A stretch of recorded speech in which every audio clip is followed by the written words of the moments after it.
Alright, I'm going to give a short tutorial on how to bypass your ignition switch if your ignition switch in your Grand Cherokee breaks. Fun stuff. Now, what you first have to do is remove the plastic cover, which you can see it's already gone. There are 3 small screws down under the bottom. They have a Torx head. I used a very small screwdriver to reach up in there and take that off. Next thing you do is you remove the plastic cover. Gotta go around and pop all the clips carefully.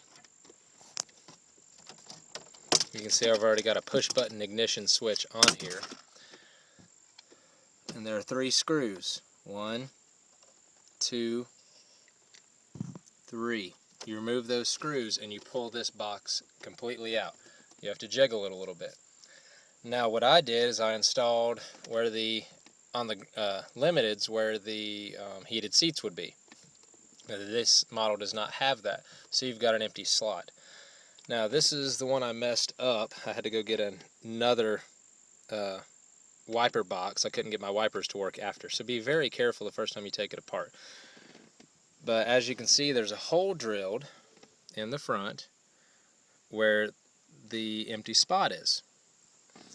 Now normally there will be a circuit board on top of this. When you take off the back cover, there are four brass screws. You take the screws out, you remove the whole thing as a unit, and this is what you see. And there's some plastic in here, and I broke out the plastic, and I drilled my hole for my ignition switch. And I also drilled a hole in the side for the wiring. Now here comes the fun part. Figuring out which one is the ignition wire. I just went through and tested. As you can see, there is a harness right here.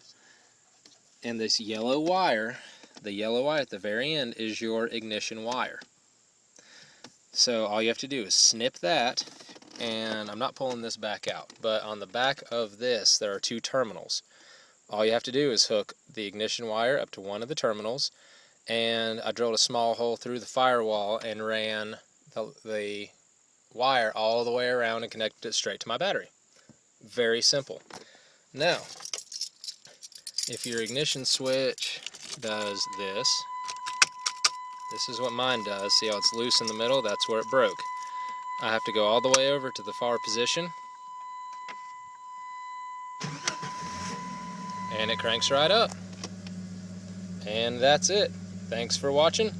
Bye-bye.